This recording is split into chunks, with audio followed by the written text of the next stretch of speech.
The morning I lost my life began like any other. I had worked the third shift at Manufacturum Tours for 7 years, 3 months, and 16 days. The count mattered because every worker kept track. Not because we expected reward or recognition, but because numbers gave shape to the shapeless blur of existence. 7 years, 3 months, 16 days of standing at Station 47, feeding raw plastile into the hungry maw of pattern generator Kappa 9. 7 years of the same ritual. Wake at the 19th hour, consume ration paste, walk 14 minutes to the factory floor, stand, feed, listen to the machine's endless grinding song. The factory stretched beyond sight in both directions. A cathedral of industry where 10,000 souls performed their daily genuflection to the machine god. Steam hissed from overhead pipes in irregular bursts, creating a percussion that matched our movements. The air tasted of metal shavings and recycled breath. My hands had long since grown calloused from handling the rough plastile sheets, and my back had learned to accommodate the slight hunch required to work comfortably at my station height. Station 47 sat in the middle of production line Alpha 7, surrounded by identical workstations manned by identical workers. To my left stood Yorick, a thin man whose nervous habit of counting aloud under his breath had become as familiar as the machine noise. To my right worked Mailer, whose silence was so complete, I sometimes wondered if she had forgotten how to speak. We never spoke of our lives before the Manufacturum. There seemed little point. The work consumed all available thought and energy, leaving nothing for memory or hope. The overseer's voice crackled through the Vox casters at precisely the same moment each shift. Production quota stands at 97% of target. Unacceptable. Increase output by 12%, or face ration reduction. The threat carried no malice, only the mechanical certainty of bureaucratic process. We had heard the same announcement for 3 weeks running. The quotas always climbed. They never fell. I had adapted to this rhythm completely. My body moved without conscious direction, hands guiding plastile into the machine's intake while my mind wandered through familiar paths. Sometimes I remembered the taste of real meat, though the memory had grown vague and possibly false. Sometimes I imagined colors brighter than the Manufacturum's perpetual rust-orange illumination. These thoughts came and went, like distant ships on a dark horizon, visible for moments before disappearing into the greater darkness. The work was not difficult, merely endless. The machine required plastile sheets fed at precise intervals, neither too fast nor too slow. Too fast and the pattern generator would jam, resulting in work stoppage and punishment detail. Too slow and the quota would slip, bringing the same result. 7 years had taught me the exact rhythm. Feed, count 3 seconds, feed, count 3 seconds. The pattern never varied. Around me, 9,999 other workers performed their own variations of the same dance. The sound created a hypnotic symphony of industrial devotion. Metal against metal. Steam-releasing pressure, conveyor belts carrying finished products toward distant shipping bays, the occasional curse when someone broke rhythm and earned a shock from their compliance collar. These sounds had become the texture of reality itself. I cannot say I was unhappy during those years. Happiness seemed a concept from another universe irrelevant to the business of survival. I was fed. I was housed in worker barracks Delta 7, Level 3, Cell 941. I possessed regulation coveralls, regulation boots, and regulation identification tags. My existence had structure and purpose.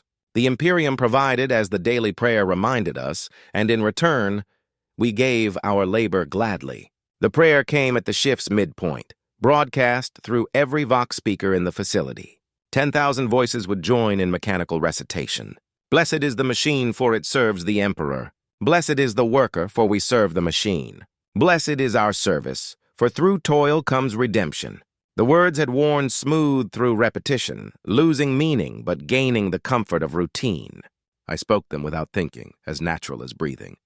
My cell in the worker barracks measured 2 meters by 3 m. It contained a sleeping cot, a small storage compartment, and a waste receptacle. The walls were unpainted rockcrete stained by decades of human habitation. A single lumen strip provided illumination when needed. I shared the cell with no one, a privilege earned through years of perfect compliance and production record. Most workers were housed in groups of 3 or 4. Solitude was a luxury in the underhive. The food was adequate. Ration paste provided necessary calories and nutrients, flavored weekly with different chemical additives. Monday brought artificial fruit essence. Tuesday was synthetic meat flavor. Wednesday through Sunday cycled through variations too subtle to distinguish. I had grown to prefer the unflavored base paste, finding the artificial tastes more unsettling than simple blandness. The paste came from great vats tended by dedicated nutrition servitors dispensed through automated feeding stations throughout the complex. Recreation time lasted 2 hours per cycle. Most workers spent this time in the communal areas playing simple games with worn cards or dice fashioned from scrap metal. Some gathered to listen as the more educated read from approved texts, usually technical manuals or devotional literature. I preferred to return to my cell and lie still, listening to the sounds of the hive settling around us. Even in the depths of the industrial sector, life continued its ancient patterns. Rats skewered through wall spaces. Water dripped from corroded pipes. Distant machinery hummed with tireless purpose. Sleep came easily in those days. Physical exhaustion ensured rest, and the darkness of the barracks created peace. Dreams, when they came, were simple things. Sometimes I walked through spaces larger than the manufactorum, under skies I had never seen but somehow remembered. Sometimes faces appeared, people whose names and relationships had been lost to time, but whose presence brought warmth. These dreams faded quickly upon waking, leaving only the faint impression of something missed, but not mourned. The routine had become perfect after 7 years. I knew exactly how many steps lay between my cell and the factory floor. I knew which corridor maintenance servitors followed predictable schedules that could be avoided. I knew the optimal timing for visiting the washing facilities to avoid crowds. Every aspect of existence had been reduced to efficient patterns that minimized friction and maximized the energy available for work. Change seemed impossible in such a place. The manufactorum had existed for centuries before my arrival and would continue for centuries after my departure, whenever that might come. Workers who grew too old or infirm were quietly transferred to other duties, though no one spoke of where they went or what became of them. New workers arrived regularly to fill empty stations, usually young people from the upper levels who had somehow failed to secure better positions. They learned the rhythm quickly or they disappeared. I had no reason to expect that anything would ever change. The Imperium was vast beyond comprehension, and my place within it was smaller than a single grain of sand. I was a worker at Station 47 on production line Alpha 7 in Manufacturum Turs of Hive Turs, on a world whose name I had forgotten. My entire universe consisted of the factory, the barracks, and the corridors connecting them. This seemed not just acceptable, but natural. The morning everything changed began with the same ritual awakening. The harsh tone of the shift klaxon penetrated sleep at precisely the 19th hour. I rose immediately. A response trained into my muscles through years of repetition. The regulation coveralls went on first, then the boots, then the identification tags around my neck. The small mirror above the storage compartment showed a face I barely recognized as my own anymore, weathered by industrial air and marked by the subtle signs of extended exposure to chemical processes. The walk to the factory floor followed its familiar path down 3 levels via the cargo lifts through Corridor Gamma Prime, past the shrine to the machine god where incense burned continuously, before an ancient coitator housing. Left turn at Junction 7, right at Junction 12, straight through the final checkpoint where servitors scanned our identification tags with mechanical precision. The same route every day for 7 years, 3 months, and 16 days. Station 47 waited exactly as I had left it 8 hours earlier. The plastel sheets sat in neat stacks beside the machine intake. The pattern generator hummed with quiet readiness. The control panel displayed the familiar sequence of green lights indicating proper function. Everything in its place, ready for another cycle of productive service to the Imperium. Jorik had already begun his work, counting softly under his breath as he fed his own machine. 47, 48, 49, 50. His daily count would reach into the thousands before shift end. Ma stood silent at her station, moving with the mechanical precision that had made her the line's most efficient worker for 3 consecutive years. The overseer's platform remained empty, though surveillance servitors tracked our movements with tireless attention. The first hour passed exactly as expected. Feed the machine. Count 3 seconds. Feed the machine. Count 3 seconds. The rhythm synchronized with my heartbeat, creating a meditation that made time flow without notice. Steam hissed from the overhead pipes. The pattern generator's grinding song provided steady accompaniment. The familiar ache began to build in my lower back, a signal that my body was settling into the day's work. It was during the second hour that the disruption began. The sound came first, filtering through the facto's constant noise like a discordant note in a familiar symphony. Marching feet in perfect synchronization, moving with military precision through corridors designed for industrial traffic. The sound grew closer, accompanied by voices barking orders in the clipped tones of authority. Workers began to look up from their stations, breaking rhythm for the first time in memory. The overseer appeared on his platform ahead of schedule, flanked by figures I had never seen before. They wore the dark blue uniforms of the Planetary Defense Force with silver insignia indicating officers of significant rank. Their presence transformed the factory floor into something alien and threatening. Workers who had stood confidently at their stations for years suddenly seemed small and vulnerable. The Vox speakers crackled with an announcement that would reshape everything. Attention all workers. By decree of the planetary governor and in accordance with Imperial military conscription protocols, the following individuals will report immediately to Processing Station Alpha for induction into military service. Names began to echo through the vast space. Each one struck like a physical blow, separating another soul from the familiar safety of industrial routine. Workers stepped away from their machines as their names were called, moving with the same mechanical obedience they had shown to production quotas. But their faces carried a new expression. Fear mixed with confusion and the terrible understanding that their small, predictable world was ending. Jorik Ellen, Station 46, Alpha 7. The thin man beside me stopped counting mid-number, his mouth hanging open in surprise. For 7 years, his voice had provided constant background noise, marking time with obsessive precision. Now silence replaced his familiar litany. Ma Korth, Station 48, Alpha 7. The quiet woman to my right stepped back from her machine, her perfect efficiency suddenly meaningless. In 3 years, I had never heard her speak, but now she whispered something too soft to understand. The list continued. Names from every section, every level of skill and experience. Workers who had served for decades stood alongside those who had arrived only months before. The selection followed no pattern I could identify. Not age, not performance record, not health status. The choices seemed random, governed by needs and calculations far beyond my understanding. Marcus Kellyan, Station 47, Alpha 7. The sound of my own name struck with the force of revelation. After 7 years, 3 months, and 16 days of invisible existence, I had been selected for notice. The machine at Station 47 suddenly seemed foreign, as if I had never seen it before.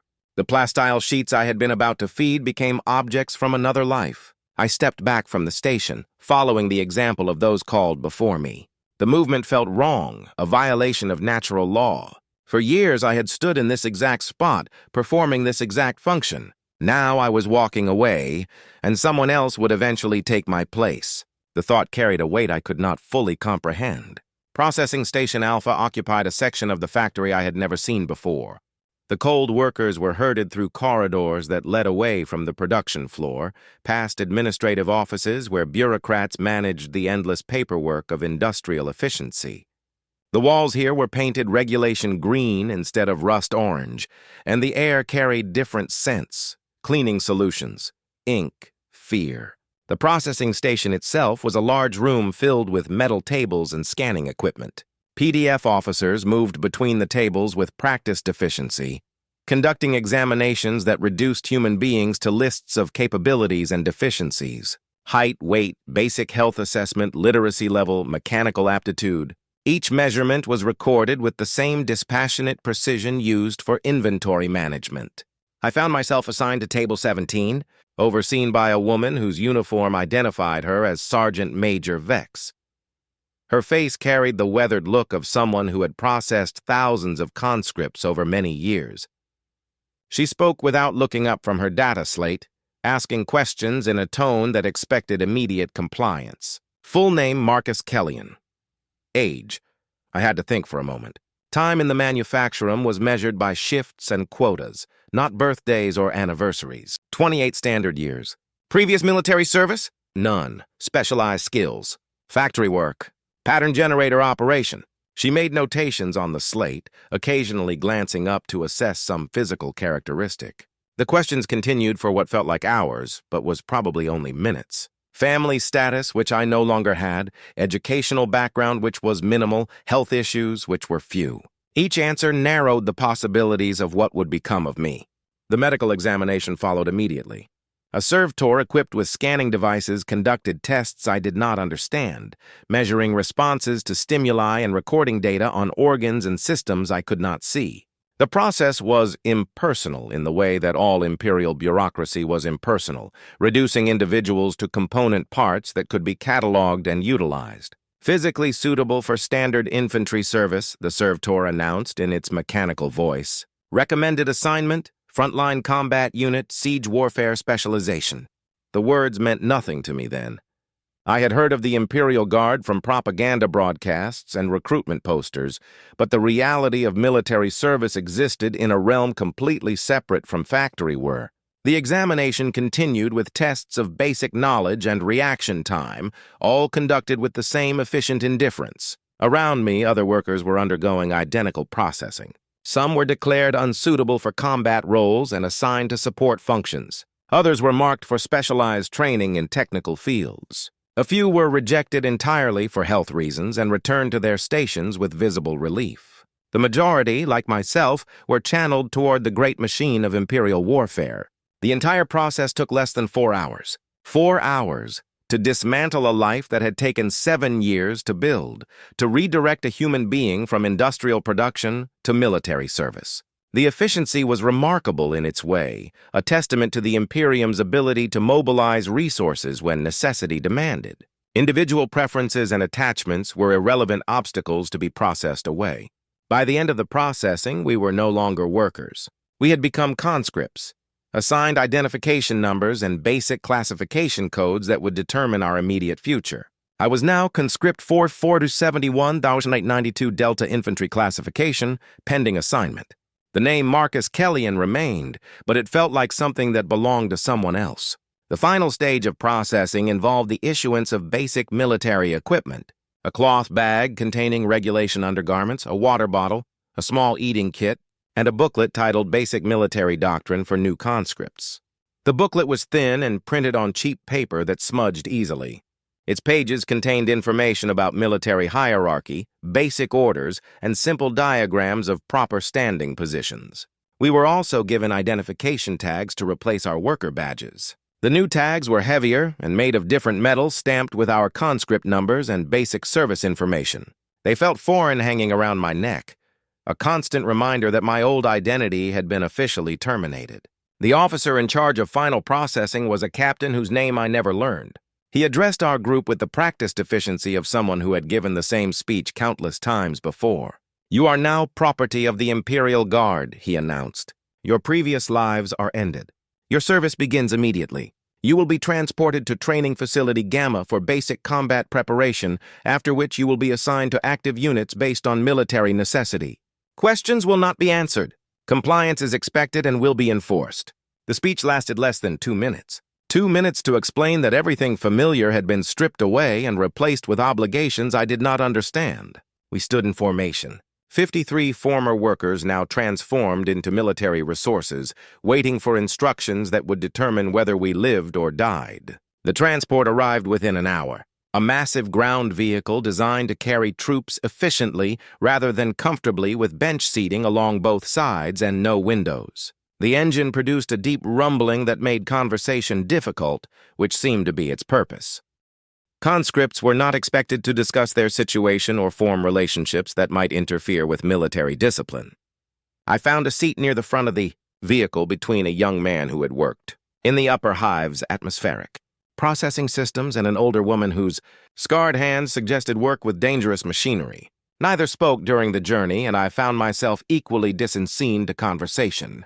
The reality of what had happened required time to process, and words seemed inadequate to the task. The Manufacturum disappeared behind us as the transport climbed toward the upper levels of the hive.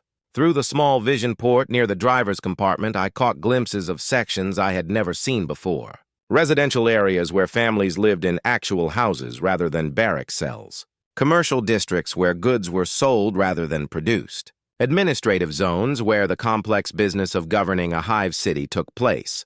The sight of these places created an unexpected emotion. Not longing exactly because I had never desired to live differently, something more like recognition. The understanding that other ways of existence were possible, and that I had never been offered the chance to explore them. For 7 years, I had accepted that factory work represented the natural order of my life. Now, seeing alternatives, that acceptance felt like a kind of blindness. The journey to training facility Gamma took 6 hours. The transport followed highways that climbed steadily through the hive's levels, past industrial zones and residential sectors, through checkpoint after checkpoint where our documentation was verified by board guards. The higher we climbed, the better the air became, though it never lost the recycled taste that marked all hive atmosphere. Training facility Gamma sat on the hive's exterior surface, a complex of low buildings surrounded by high walls topped with razor wire. Guard towers provided overlapping fields of fire across the entire area. The architecture was purely functional, designed to contain large numbers of people efficiently while providing easy surveillance and control. There was no attempt at beauty or comfort. The processing here was even more thorough than at the factory. We were stripped, decontaminated, and issued uniforms that fit poorly but adequately. The regulation Imperial Guard fatigues were rough canvas dyed military green with boots that would require breaking in and equipment belts that sat awkwardly on hips accustomed to worker coveralls. Our personal possessions were confiscated and stored to be returned upon completion of service. This policy struck me as optimistic, given what little I knew about Imperial Guard survival rates. The small collection of items from my cell, a worn prayer book, a few photographs whose subjects I could no longer identify, and a mechanical timepiece that had belonged to my father disappeared into a storage locker labeled with my conscript number. The barracks were designed for 60 conscripts arranged in 3 long rows of bunks with personal storage compartments underneath. The space felt larger than what I was accustomed to, but the presence of so many other people created a different kind of confinement. Privacy became impossible. Every sound, every movement, every personal habit was exposed to constant observation. My assigned bunk sat near the center of the middle row, surrounded by conscripts drawn from across the hive's industrial sectors. The man above me had worked in water reclamation. The woman across the aisle had maintained air circulation systems. To my left was a former food processing worker whose knowledge of nutrition would prove valuable in the weeks to come. We were a cross-section of the hive's productive capacity, now redirected toward destruction. The first night in military barracks was sleepless. The sounds were wrong. Instead of the familiar industrial hum that had provided the soundtrack to 7 years of rest, I heard voices breathing the rustle of unfamiliar fabrics. The air carried scents of too many bodies in close proximity, overlaid with the chemical smell of military cleaning solutions. Even the darkness felt different, broken by safety lights and the occasional flash of patrol searchlights through barred windows. I lay on the thin mattress and tried to comprehend what had happened. 18 hours earlier, I had been a worker with a defined role and predictable future. Now I was a conscript preparing for training in skills whose purpose was killing and dying. The transition seemed too sudden to be real, but the rough canvas of the military issue blanket against my skin provided constant proof. Around me, other conscripts dealt with the change in their own ways. Some wept quietly into their pillows, mourning the loss of familiar routines. Others lay still and silent, perhaps trying to preserve energy for whatever trials awaited. A few whispered conversations about homes and families they had left behind, creating connections that military discipline would eventually discourage or destroy. The fear was universal, though it expressed itself differently in each person. Fear of the unknown training that would begin tomorrow. Fear of the combat assignments that would follow. Fear of death in service to an Imperium that had noticed our existence only to demand our sacrifice. The fear was rational and appropriate, but it offered no comfort or guidance. Sleep came eventually, born of exhaustion rather than peace. Dreams, when they arrived, were chaotic mixtures of factory routine and military imagery drawn from propaganda posters. I stood at Station 47, feeding ammunition into weapons I had never seen. I marched through corridors that led to battlefields instead of production lines. I wore uniforms that shifted between worker coveralls and soldier fatigues without logic or warning. Morning arrived with the harsh sound of wake-up klaxons, similar to factory shift changes but somehow more aggressive. The conscripts stirred to life with varying degrees of alertness, some rising immediately, while others required repeated prompting from early risers who had already internalized the expectation of rapid response. The barracks filled with the sounds of 59 people attempting to dress, wash, and prepare for the day simultaneously. The washing facilities were communal and basic. Cold water, harsh soap, and minimal privacy. The mirrors were polished metal rather than glass, providing distorted reflections that made everyone look unfamiliar. I found myself studying the face that looked back, trying to recognize the factory worker I had been in the conscript I was becoming. Breakfast was served in a large dining hall adjacent to the barracks complex. The food was similar to factory rations, but presented differently, served on metal trays by kitchen staff who moved with military efficiency. Protein paste, carbohydrate wafers, vitamin supplements, and a bitter drink that might have been stimulant tea. The taste was familiar, but the context made everything seem foreign. We ate in silence, following the example of conscripts who had arrived earlier and learned the unspoken rules. Conversation during meals was discouraged by the presence of training sergeants who watched for signs of insubordination or excessive familiarity between conscripts. The message was clear. We were individuals being processed into components of a military machine, and personal relationships would only interfere with that transformation. The training staff arrived as we finished eating. 3 sergeants and a lieutenant, all bearing the weathered appearance of career military personnel who had survived long enough to earn training assignments. Their uniforms were perfectly maintained. Their equipment showed signs of extensive use, and their bearings suggested competence earned through experience rather than classroom instruction. Lieutenant Herrick addressed our group with the same dispassionate efficiency that had marked every stage of military processing. You are now beginning basic combat training. This training will last 6 weeks and will prepare you for assignment to active guard units. You will learn to follow orders without question. You will learn to use weapons effectively. You will learn to survive in combat environments. Many of you will not complete this training successfully. Those who fail will be reassigned to support roles or return to civilian status with appropriate notation in your permanent records. The speech continued with details about daily schedules, behavioral expectations, and the consequences of various infractions. The information was practical and clearly presented, but it carried an underlying message about the reality of our situation. We were raw material being shaped into useful tools, and tools that failed to meet specifications would be discarded or repurposed. Training began immediately after the orientation. We were marched to an equipment shed where we received the tools of infantry warfare. Laser, simple but effective energy weapons that had armed guard units for millennia. Power packs, cleaning kits, basic maintenance tools, and instruction manuals written in the simplified language used for training conscripts with limited education. The lazuli felt strange in my hands, heavier than any tool I had used in factory work, but balanced differently with weight distributed to facilitate quick aiming and firing. The weapon was well used but properly maintained, showing signs of service in previous hands while remaining fully functional. A small metal plate near the stock bore inscription marks, scratched letters that might have been names or unit identifications. Sergeant Vex, the same woman who had processed me at the factory, handled basic weapons instruction. She demonstrated proper handling, loading procedures, safety protocols, and basic maintenance with the kind of competence that suggested years of experience. Her explanations were clear and practical, focused on keeping the weapon functional rather than understanding its technical principles. This laserful will keep you alive if you maintain it properly and use it correctly, she explained, field stripping the weapon with practice efficiency. It will kill you if you treat it carelessly or ignore proper procedures. The choice is entirely yours, and you will live or die with the consequences. The first day of weapons training was devoted entirely to handling and maintenance. We learned to disassemble the last rifle completely, clean each component, identify signs of wear or damage, and reassemble everything in proper working order. The process required attention to detail and manual dexterity, skills that translated well from factory work. I found the training surprisingly familiar.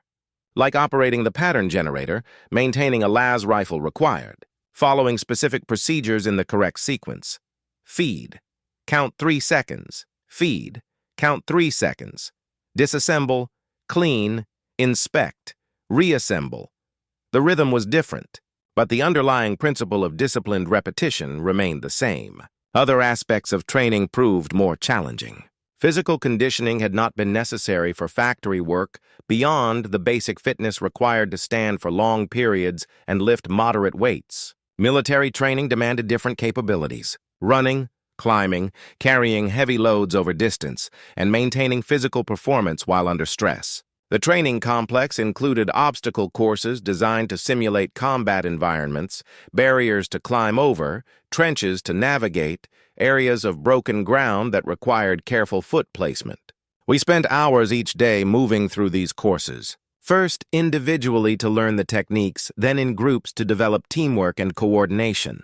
My body adapted slowly to the new demands. Muscles that had been sufficient for factory work proved inadequate for military requirements. Calluses in familiar places were joined by new ones in unfamiliar locations. The persistent ache in my lower back was replaced by pains in shoulders, legs, and joints that had never been tested by extended physical effort. The other conscripts were adapting at different rates. Those who had performed physical labor in their previous lives adjusted quickly to the conditioning requirements. Others, particularly workers from the upper hives, clerical and administrative sectors, struggled with basic fitness standards. A few were transferred to support roles after failing to meet minimum physical requirements. Their military careers redirected before they had properly begun. Combat training began in the second week. We learned basic tactics for infantry warfare: how to move as a unit, how to use cover effectively, how to coordinate fire with other squad members. The instruction was practical rather than theoretical, focused on techniques that would keep us alive long enough to be useful rather than comprehensive understanding of military strategy. Sergeant Korth handled most of the tactical instruction. A thin man whose uniform bore campaign ribbons from conflicts I had never heard of. He taught with the kind of weary competence that suggested he had seen the results of good and bad training in actual combat. His lessons carried an urgency that the Facto's production quotas had never possessed. "The enemy will try to kill you," he explained during a lesson on defensive positioning. "This is not personal. It is not because they hate you or because you have wronged them. It is because you wear the uniform of the Imperial Guard and they serve the enemies of the Imperium. Your survival depends entirely on killing them first and killing them more efficiently than they can kill you." The training weapons fired low-powered laser bursts that stung but did not cause permanent injury. We practiced shooting at static targets first, learning proper stance, breathing techniques, and trigger control.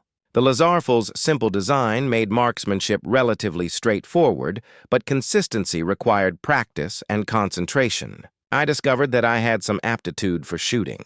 7 years of precise manual work had developed steady hands and the ability to focus attention on small details.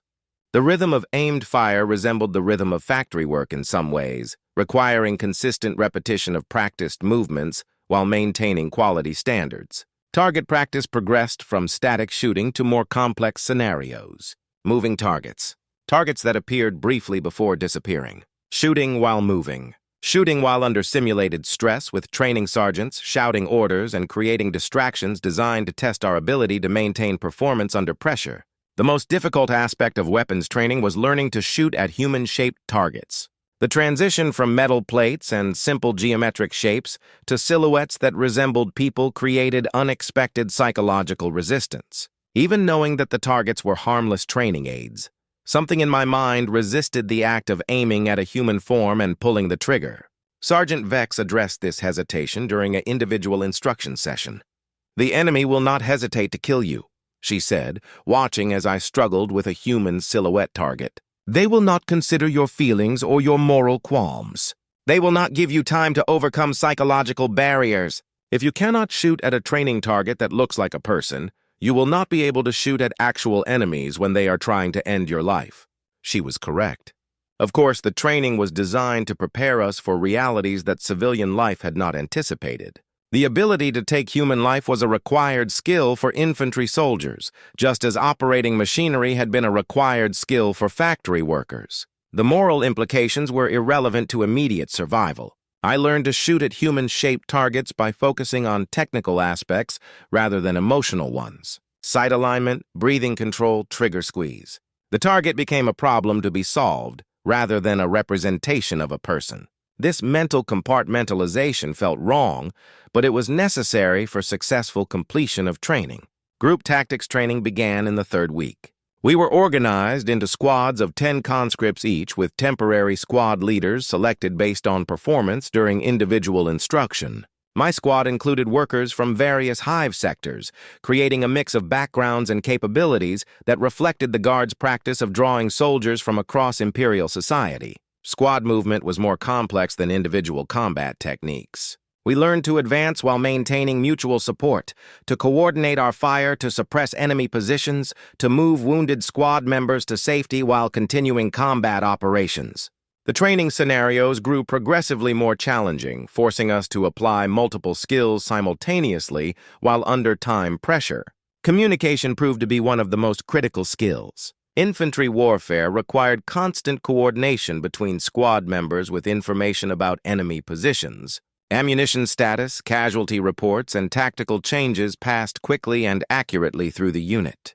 We practiced using Vox equipment, hand signals, and verbal commands until communication became automatic rather than conscious effort. The Vox casters were similar to those used in the factory for receiving orders and announcements, but military models were designed for two-way communication and battlefield durability. Learning proper Vox protocol was essential for survival, since misunderstood or delayed communications could result in friendly fire incidents or tactical failures that would cost lives. My squad leader was conscript Yelena Voss, a former atmospheric system supervisor whose leadership experience in civilian life translated well to military responsibilities. She had the ability to make quick decisions under pressure and to communicate those decisions clearly to the rest of the squad. Under her guidance, our squad began to function as a cohesive unit rather than a collection of individuals. The fourth week introduced us to heavier weapons and specialized equipment. Some conscripts showed aptitude for crew-served weapons like heavy bolters or mortars, while others were selected for training with demolitions or communications gear. These specializations would determine final assignments and influence our chances of survival in different types of combat. I was assigned to remain with standard infantry equipment, carrying a lazifel and basic combat gear. This was the most common assignment, reflecting both my test scores and the Guard's constant need for reliable riflemen who could perform standard infantry missions. Specialized roles were important, but the backbone of Imperial military power remained the individual soldier with basic weapons and the training to use them effectively. Equipment maintenance became a major focus during this period. We learned to repair damaged weapons under field conditions, to improvise solutions when proper replacement parts were unavailable, and to maintain functionality even when equipment was subjected to environmental stresses that exceeded design specifications. The training became more realistic as we progressed. Live fire exercises with actual ammunition replaced the training lasers. Combat scenarios included simulated casualties, forcing us to continue missions while dealing with wounded squad members. Sleep deprivation and limited rations created stress that approximated combat conditions. During one particularly challenging exercise, we were required to assault a fortified position while carrying full equipment loads and operating on minimal sleep. The scenario included obstacles that required teamwork to overcome, enemy positions that had to be eliminated through coordinated fire, and casualties that required immediate medical attention while maintaining combat effectiveness. I found myself moving with practiced efficiency, following procedures that had become automatic through repetition. The lazaril felt natural in my hands now, an extension of my body rather than an unfamiliar tool. My squad moved with collective purpose, each member understanding their role and responsibilities without requiring detailed instructions. The exercise was successful, but the cost was evident in our physical and mental exhaustion. Several conscripts required medical attention for injuries sustained during the assault. Others showed signs of stress reactions that would require monitoring during future training. The instructors noted these results with the same dispassionate efficiency that had marked every aspect of our military processing. Combat medical training occupied the fifth week. Every conscript learned basic first aid techniques that could be applied to battlefield injuries. The instruction was practical and graphic, using training aids that accurately represented the types of wounds commonly sustained in infantry combat. We learned to stop bleeding, treat shock, stabilize broken bones, and evacuate casualties under fire. The medical training was more disturbing than weapons instruction had been. Seeing simulated injuries, even those created with training mannequins and artificial blood, forced us to confront the physical realities of warfare in ways that target shooting had not. The possibility of sustaining these injuries ourselves or of treating them in wounded squad members became impossible to ignore. I struggled with the medical training initially. The sight of simulated wounds triggered unexpected nausea and anxiety. However, repeated exposure and practical necessity overcame these reactions. The skills were too important for survival to be abandoned because of personal discomfort, like shooting at human-shaped targets. Treating wounds required mental compartmentalization that separated technical requirements from emotional responses. The final week of basic training combined all previously learned skills in comprehensive combat exercises. We conducted simulated missions that included infiltration, assault, defense, and withdrawal phases. The scenarios were designed to test our ability to function as soldiers rather than conscripts, to react to unexpected situations with trained responses rather than panic.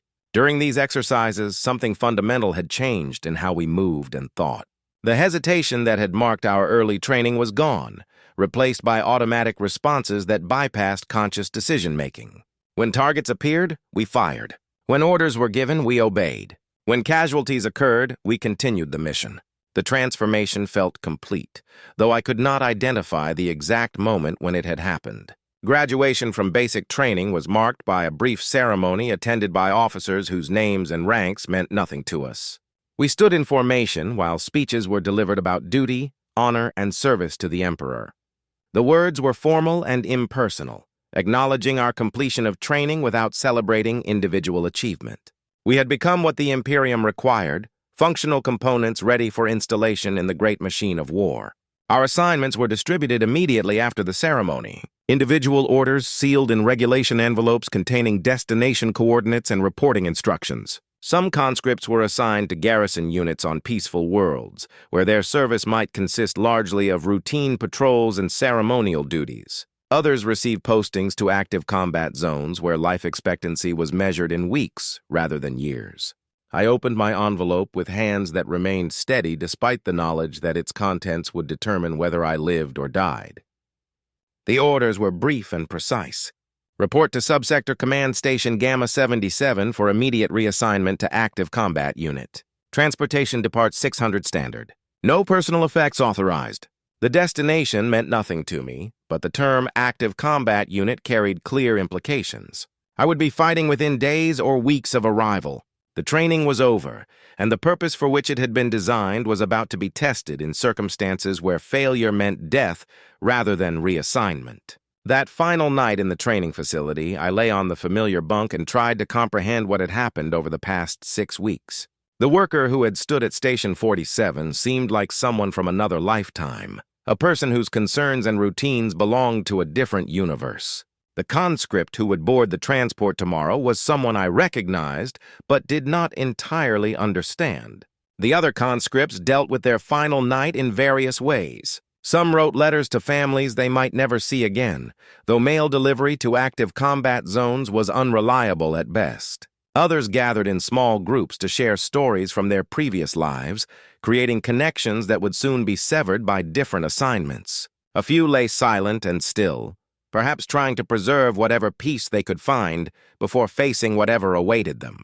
Sleep came fitfully, interrupted by dreams that mixed factory imagery with battlefield scenes drawn from training exercises. I stood at Station 47 feeding ammunition into weapons that fired themselves. I marched through corridors that led to trenches filled with bodies. I wore uniforms that shifted between worker coveralls and burial shrouds without warning or explanation.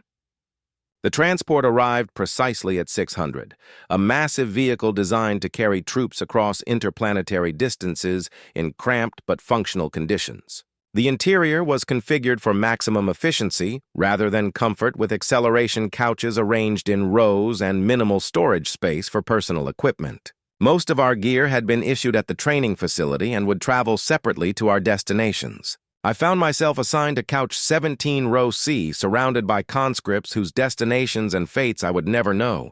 The woman beside me was reporting to a penal legion, her orders marked with notation codes that suggested previous infractions. The man across from me carried orders for an armored regiment, his demonstrated aptitude with vehicles having earned him a potentially less dangerous assignment. The transport's engines produced a deep vibration that made conversation difficult and sleep nearly impossible. We traveled in relative silence, each absorbed in private thoughts about what awaited us at our destinations. The journey would take several days, providing time to contemplate the transition from civilian life to military service to active combat. Through small viewports, I watched familiar stars disappear behind us as we traveled toward regions of space I had never imagined visiting. The transport followed trade routes that connected Imperial worlds, stopping at way stations where supplies were loaded and passengers transferred to different vessels. Each stop took us further from anything familiar and closer to the vast conflicts that defined existence in the 41st millennium. At the third way station, my orders were updated with new information. Subsector Command Station Gamma 77 had been overrun by forces identified only as hostile Xenos. My reassignment was redirected to Forward Operating Base Terseus on the world of Cathara Prime, where guard units were, conducting pacification operations against unspecified enemies. The change meant nothing to me practically, since I had no knowledge of either destination. However, the casual way in which major strategic disasters were communicated suggested that such reversals were common. Entire worlds could fall while transport ships were in transit. Their passenger manifests redirected to wherever surviving Imperial forces required reinforcement. The final leg of our journey was completed aboard a military cargo hauler that carried troops, equipment, and supplies to active combat zones. The vessel was designed purely for function, with no attempt at comfort or morale considerations. We were cargo being delivered to where we were needed, and the efficiency of that delivery was the only consideration that mattered. Forward Operating Base. TERS occupied a plateau on Kiara Prime's northern continent, surrounded by terrain that provided good fields of fire in all directions. The installation was temporary but substantial, with prefabricated structures that could be erected quickly and dismantled when the tactical situation changed. Guard units rotated through the base as operations demanded, creating a constant flow of arriving and departing forces. I was assigned to 2nd Platoon Alpha Company, 43rd Cadian Infantry Regiment. The unit designation meant little to me, but the other soldiers treated it with pride that suggested distinguished service history. The 43rd had fought in conflicts across the subsector, earning battle honors that were displayed prominently in the unit's command post. My squad leader was Sergeant Corvain, a veteran whose scarred face and missing left eye testified to extensive combat experience. He examined my training records with the kind of attention that suggested he understood how to keep new soldiers alive long enough to become useful contributors to the unit's effectiveness. Factory worker, he noted, reading from my file. Good. You understand machinery and following procedures. Combat is just machinery with different moving parts, and the procedures are designed to keep you breathing long enough to learn the job. The squad consisted of 12 soldiers, including myself as the newest replacement. The others had served together for periods ranging from several months to over 2 years, creating bonds forged through shared danger and mutual dependence. I was the outsider, the unknown quantity whose performance would determine whether I was accepted or merely tolerated. Combat operations began immediately. The enemy on Cathara Prime was described as local insurgent forces with possible Xenos support, which provided little useful information about their capabilities or intentions. Our mission was to conduct patrol sweeps through suspected enemy territories, identifying hostile positions and eliminating resistance where encountered. The first patrol was scheduled for the morning after my arrival. Sergeant Corvain provided a brief tactical overview while we prepared equipment and conducted final weapons checks. The area of operations covered approximately 20 kilometers of broken terrain where enemy forces had been reported by reconnaissance units. Our objective was to confirm enemy presence and engage targets of opportunity. I checked my lazuli with the automatic precision that 6 weeks of training had ingrained. Clean, loaded, safety engaged, spare power pack secured in proper position. The weapon felt familiar now. A tool whose operation was as natural as breathing. The rest of my equipment was equally familiar. Field pack, water supplies, medical kit, entrenching tool, and various items whose purposes had been drilled into memory. The squad moved out at 500 before dawn provided light that might reveal our position to enemy observers. We advanced in standard formation with scouts ahead, main body following, and rear guard maintaining security behind us. Communication was minimal and conducted through hand signals that prevented audio detection by hostile forces. Kiara Prime's landscape was harsh and unforgiving. Rocky outcroppings provided cover but channeled movement along predictable routes. Vegetation was sparse and offered little concealment. The terrain favored defenders who could establish positions with good fields of fire while forcing attackers to advance across open ground. We had been moving for 3 hours when the first contact occurred. Automatic weapons fire erupted from concealed positions approximately 200 miles to our front, forcing the squad to seek cover among the rocks and sparse vegetation. The sound of incoming rounds was different from training exercises, carrying a lethality that simulated ammunition could not replicate. Sergeant Corv's voice crackled through the voxit with calm authority. Contact front. 2 or 3 automatic weapons. Corporal Tane, take your fire team left and flank. Squad, suppress the firing position until flanking element is in position. I found myself crouched behind a boulder that provided adequate protection while allowing me to observe the enemy position. Muzzle flashes from the hostile weapons created clear target references, and I began engaging with aimed fire that had become automatic through weeks of repetitive training. The Lazafil bucked against my shoulder with each shot, sending focused energy toward enemies I could not see clearly. The firefight lasted approximately 10 minutes. Corporal Thane's flanking maneuver succeeded in forcing the enemy to abandon their position, leaving behind equipment and bloodstains that suggested casualties from our suppressive fire. We advanced cautiously to clear the area, following procedures that prioritized security over speed of movement. The abandoned position contained evidence of recent occupation, but no bodies. Blood trails led away into terrain that offered numerous concealment opportunities, suggesting that wounded enemies had been evacuated by surviving comrades. We collected abandoned equipment and documented the contact for intelligence analysis, then continued with our patrol mission. I had fired my weapon at human targets for the first time, possibly killing or wounding people whose faces I had never seen and whose motivations I did not understand. The act felt neither triumphant nor traumatic, simply necessary for mission completion and squad survival. Training had prepared me to function effectively without emotional complications that might interfere with combat performance. The patrol continued for 6 more hours without additional enemy contact. We covered our assigned area thoroughly, documenting suspected enemy positions and potential routes of approach that might be used for future operations. The mission was completed successfully according to standard criteria, and we returned to base with useful intelligence about enemy activities in our sector. That evening, Sergeant Corv conducted a patrol debrief that analyzed our performance and identified areas for improvement. My conduct during the firefight was noted as satisfactory, meeting basic standards for new soldiers while avoiding mistakes that might have endangered the squad. I had become functionally competent, capable of performing assigned duties without requiring excessive supervision. The routine of patrol operations continued day after day. Morning briefings, equipment preparation, movement to assigned areas, contact with enemy forces, engagement according to tactical procedures, return to base, evening debriefings.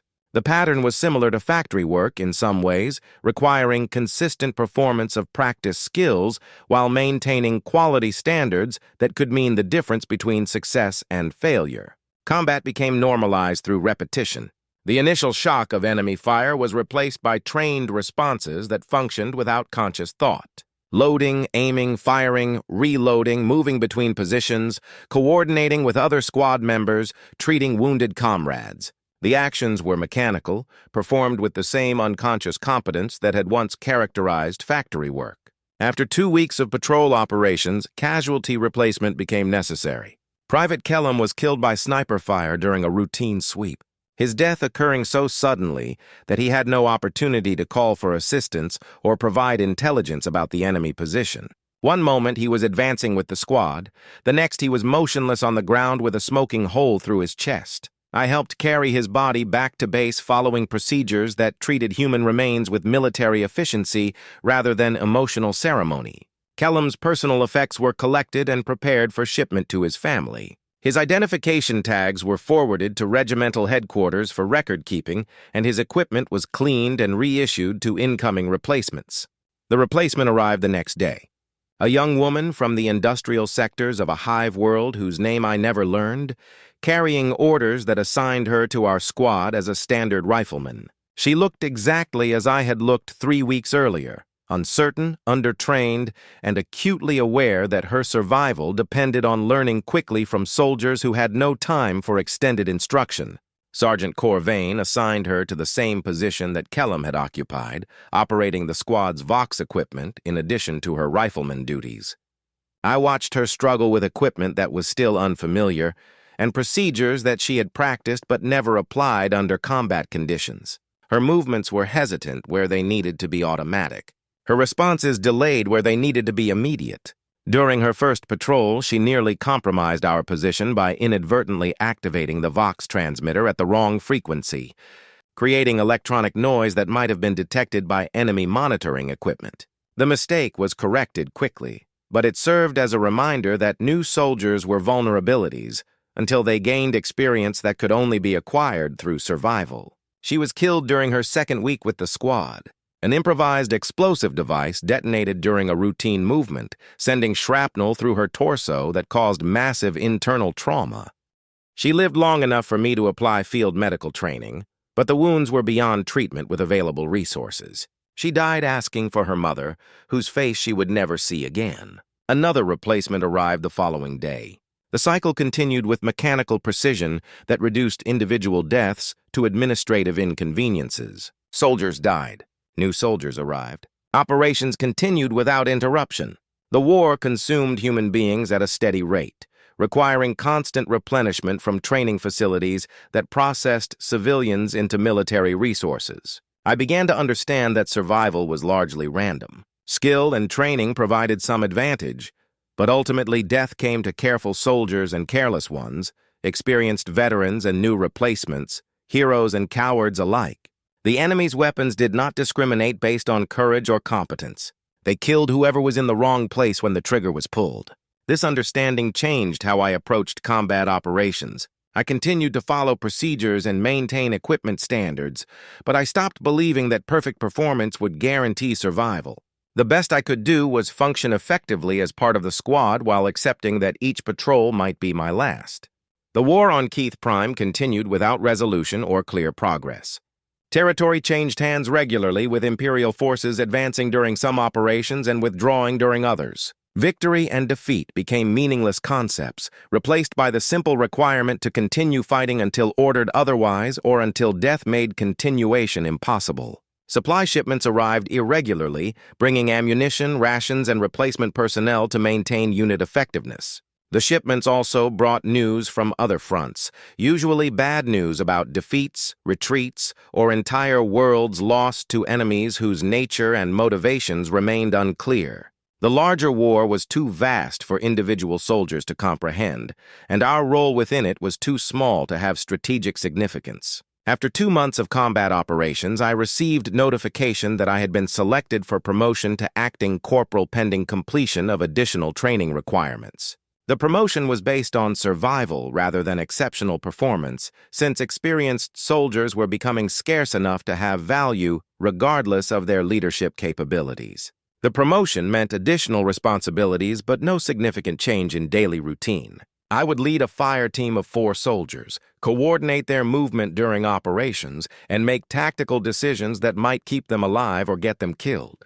The authority was limited, and the consequences were absolute. My fire team included 2 recent replacements and 1 soldier who had served with the regiment for 8 months, making him a veteran by current standards. We functioned as a sub-unit within the larger squad structure, performing reconnaissance, flanking maneuvers, and specialized missions that required small unit tactics. The new soldiers looked to me for guidance with the same desperate hope that I had once directed towards Sergeant Corvain. They wanted to believe that experience could be transmitted through instruction, that survival techniques could be learned before they were needed. I provided what guidance I could while knowing that nothing I taught them would guarantee their continued existence. The war ground on through seasons that meant nothing to soldiers who lived in underground shelters and fought battles that gained or lost meaningless patches of terrain. Time was measured by patrol cycles and casualty reports rather than calendar dates. The past consisted of previous firefights. The future extended only until the next mission briefing. Letters from home arrived occasionally, carrying news from a world that seemed increasingly foreign and irrelevant.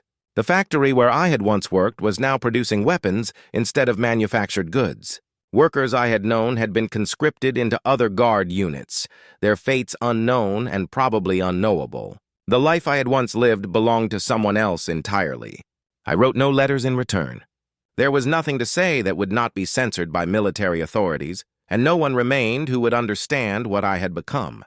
The worker who had stood at Station 47 was dead, replaced by someone whose existence was defined entirely by the requirements of warfare. Winter brought changes in enemy tactics and increased casualty rates among Imperial forces.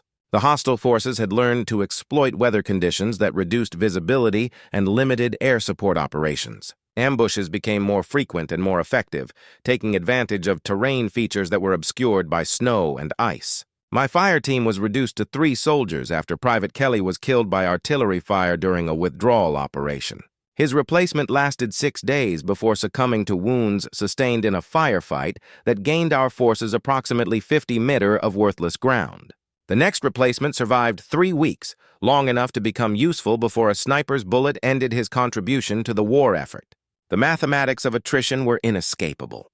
Each operation cost lives that could not be easily replaced, while enemy forces seemed to possess unlimited ability to replenish their losses.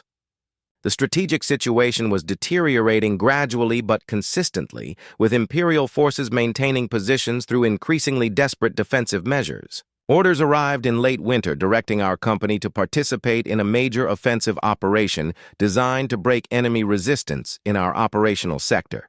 The attack would involve multiple guard regiments supported by armored units and airstrikes, representing the largest Imperial operation on Cathara Prime in over a year. The offensive preparations included intensive briefings about enemy positions, detailed study of terrain features, coordination with supporting units, and final equipment inspections. Everything possible was done to ensure mission success, but everyone understood that success would come at a cost, measured in casualties that might include any or all of us. I spent the night before the offensive writing a final letter to no one in particular, documenting thoughts and observations that seemed important to preserve, even though no one would ever read them. The letter described what it felt like to be drafted, trained, and sent to war by an Imperium that viewed human beings as expendable resources in conflicts too vast for individual comprehension. The offensive began at dawn with artillery preparation that was supposed to neutralize enemy defensive positions. The bombardment continued for 30 minutes, filling the air with smoke and debris that obscured visibility while hopefully destroying hostile weapons and fortifications. When the barrage lifted, infantry units advanced across terrain that had been reduced to smoking craters and scattered rubble. My fire team moved as part of the company's main assault, following practiced procedures while adapting to unexpected obstacles and enemy responses. The attack proceeded according to plan initially, with Imperial forces advancing steadily through the outer defensive positions. Resistance was lighter than anticipated, suggesting that the artillery preparation had been effective. The enemy counterattack came when we had penetrated approximately 2 kilometers into their territory. Hidden positions that had survived the bombardment opened fire simultaneously, creating overlapping fields of destruction that caught our forces in exposed positions with limited cover. The carefully planned advance became a desperate struggle for survival. As units were pinned down by concentrated fire from multiple directions, I found myself separated from the rest of my fire team, taking shelter in a shell crater while enemy fire swept the area around my position. The Voxit carried confused reports of casualties and unit locations, painting a picture of an operation that was rapidly disintegrating into chaos. Orders contradicted previous orders. Positions were reported as captured and then abandoned. Casualty figures climbed steadily without corresponding progress toward mission objectives. The battle continued throughout the day, with Imperial forces unable to advance further, but unwilling to abandon positions that had been purchased with heavy losses. As darkness fell, the decision was made to consolidate current positions and resume the attack the following morning, assuming that surviving units retained sufficient combat effectiveness to continue operations. During the night, enemy infiltrators penetrated our lines and established positions that dominated key terrain features. The renewed attack was stopped before it could develop momentum, with leading elements taking casualties that eliminated their ability to continue offensive operations. By midday, the entire offensive had been called off, and surviving units were ordered to withdraw to their original positions. The withdrawal was conducted under enemy fire that continued until our forces reached defensive positions that provided adequate protection. Casualty evacuation required multiple trips across open ground, exposed to hostile observation, with medical personnel and stretcher-bearers taking losses while attempting to recover wounded soldiers. When the final casualty reports were compiled, the offensive had cost our regiment 37% of its effective strength in exchange for no permanent territorial gains. The enemy positions we had attacked remained in hostile hands, and their defensive capabilities had been enhanced by captured Imperial equipment and intelligence about our tactical procedures. My fire team no longer existed as a functional unit. All 3 soldiers had been killed or wounded during the failed attack, leaving me as the sole survivor of a group that had once shown promise of becoming an effective combat element. I was reassigned to another fire team that had sustained similar losses, creating a composite unit from the remnants of multiple decimated squads. The war continued with reduced intensity while both sides recovered from losses sustained during the offensive. Patrol operations resumed on a limited basis, but major attacks were postponed until reinforcements could be brought in to replace casualties that had exceeded sustainable levels.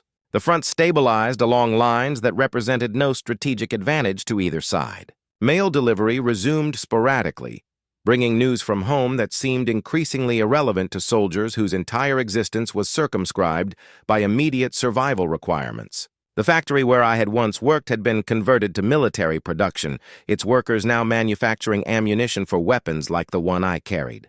The irony was noted but not dwelt upon. I began to realize that the war would continue indefinitely, consuming soldiers at a rate that required constant replacement while achieving no resolution that would justify the expenditure of human resources. We were components in a machine whose purpose was its own operation rather than any external objective. The understanding brought neither despair nor acceptance, only a kind of hollow recognition that this was the reality of existence in the 41st millennium. The Imperium required warfare to maintain its cohesion, and warfare required soldiers to maintain its intensity. Individual lives were fuel for a fire that had burned for 10,000 years and would continue burning long after everyone currently alive had been consumed. Spring brought new offensive preparations and fresh conscripts to replace winter casualties. The replacement soldiers looked exactly as I had looked a year earlier, uncertain, undertrained, and desperately hoping that experience could be acquired without fatal mistakes. I provided what guidance I could while knowing that most of them would be dead within weeks. The cycle continued with mechanical inevitability. Training transformed civilians into soldiers. Combat transformed soldiers into casualties. New civilians were conscripted to replace the losses. The machinery of warfare operated with perfect efficiency, converting human potential into strategic objectives that remained eternally out of reach. I no longer remembered what Marcus Kelly, the factory worker, had hoped for or feared. That person belonged to a different lifetime, one that had ended the day his name was called during conscription processing. The soldier who remained carried the same name, but none of the same concerns or aspirations. The next offensive was scheduled for early summer when weather conditions would favor mechanized operations and air support. Intelligence reports suggested that enemy forces had been reinforced during the winter months, but Imperial command remained confident that superior firepower would overcome defensive advantages. We prepared for the attack with the same thoroughness that had marked the previous failed offensive. Equipment was cleaned and tested. Tactics were reviewed and rehearsed. Coordination with supporting units was established and verified.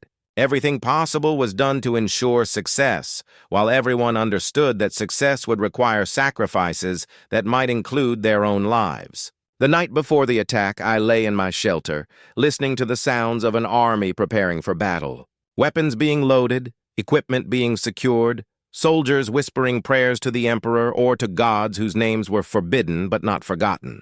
The sounds were familiar now, as much a part of my environment as the factory machines had once been. I thought about the morning when my life had ended and my service had begun. The transition had seemed sudden and traumatic at the time, but now I understood that it had been inevitable. The Imperium required soldiers, and I had been available for conscription. My previous life had been preparation for this moment, when individual existence would be offered up to serve needs too vast for personal comprehension. The attack would come at dawn. Some of us would survive to fight again. Others would join the countless dead who had preceded us into Imperial service. The war would continue regardless of individual outcomes, consuming new conscripts who were already being processed in training facilities across the galaxy. I checked my Lazar one final time, ensuring that it was ready for whatever the morning would bring. The weapon was clean, loaded, and familiar in my hands. It had become the most important tool in my existence, the instrument through which I served the Emperor and the Imperium. Somewhere in the distance, artillery pieces were being positioned for the dawn barrage that would signal the beginning of another offensive. The shells they would fire had been manufactured in factories like the one where I had once worked by conscripts, like the one I had become. The cycle was perfect and complete, connecting every aspect of Imperial existence to the eternal requirement for warfare. Dawn was still hours away, but already I could hear the enemy moving in their positions, preparing their own responses to our inevitable attack. They would fight with the same desperate efficiency that we would bring to the assault, each side struggling to survive in a conflict that served purposes beyond their understanding. This was what it meant to be drafted in the 41st millennium. To be selected for service that would consume everything you had been and replace it with something useful to the Imperium's endless hunger for warfare. The process was efficient, necessary, and absolutely without mercy for individual hopes or fears. The Emperor protects, we were taught to say, but protection came only through service, and service meant accepting that your life belonged to something larger than yourself. The factory worker I had been was dead. The soldier I had become would die as well, probably soon. But the Imperium would endure, fed by an endless stream of conscripts who would learn what I had learned and accept what I had accepted. In the darkness before dawn, listening to the sounds of approaching battle, I finally understood what I had become. Not a person with hopes and dreams, but a function within a system that converted human lives into strategic outcomes. The understanding brought no peace. Only the recognition that peace was a luxury the 41st millennium could not afford. The war would continue. It always did.